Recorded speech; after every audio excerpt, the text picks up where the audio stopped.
We're going to start right up here at the top. Again, we're in group 2 muscles. This muscle right up here, most superficial on the neck, is called clavotrapezius. Right below the clavotrapezius, directly on top of the shoulder, superficial, is called the acromiotrapezius. And then this triangular muscle coming down the back, spinotrapezius. Now, I often tell students to remember this with the abbreviation SAC, S-A-C. Spino, acromio, clavo. S-A-C, and they're all 3 trapezius muscles. Okay. Now coming down more on the shoulder, I'm going to move them on his side so that you can see these shoulder muscles a little bit better. As we move on the shoulder, we're going to call these muscles deltoid. So spinodeltoid is here, acromiodeltoid is here, clavodeltoid is here. Kind of get under it right here. Okay, so S-A-C, SAC, spino, acromio, clavo. But now these are called deltoid muscles. Now between the trapezius muscles and the deltoid muscles is our levator scapulae here.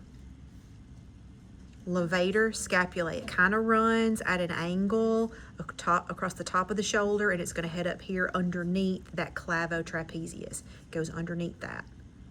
Levator scapulae.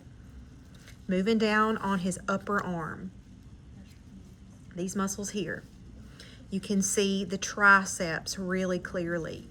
This is called triceps brachii long head. This is called triceps brachii lateral head. This muscle here, kind of behind this vein, brachialis. And then this muscle here is a continuation of that clavodeltoid. We call it clavobrachialis. Okay, so all of this is really the same muscle.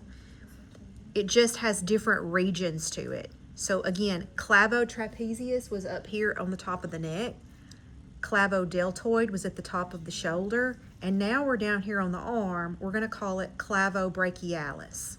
If we reflect that triceps back, we see triceps medial head. So triceps brachii medial head, lateral, medial, long head. There's a little triangular muscle, and we have to have this lateral head reflected back to see it. There's a triangular muscle here called the anconeus. Anconeus. Stick a pin in it. See it?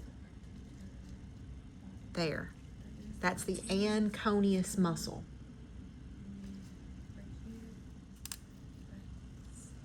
All right. Now, on the lateral, we're still on the lateral side. Let's work our way down here with these forearm muscles. Brachioradialis, extensor carpi radialis, extensor digitorum communis, extensor digitorum lateralis, extensor carpi ulnaris. We're down here closer to the ulna. Extensor carpi ulnaris. Make that connection that the radialis muscles are up here, closer to the radius, and then we get into ulnaris muscles down here more inferior. All right, let's move to the medial part of the arm. So we have moved to the medial side of the arm. You can see now the cat is on its back. We can see the chest muscles. So we're looking at the inside of the arm here. Okay. Clavobrachialis, pectoantebrachialis, epitrochlearis. Now we can cut this epitrochlearis right here at the distal end, reflect it back, and you're able to see the biceps brachii much better. Biceps brachii, right there. And it's kind of under this pectoantebrachialis. Okay, so epitrochlearis, the innermost part of the arm, reflect it back,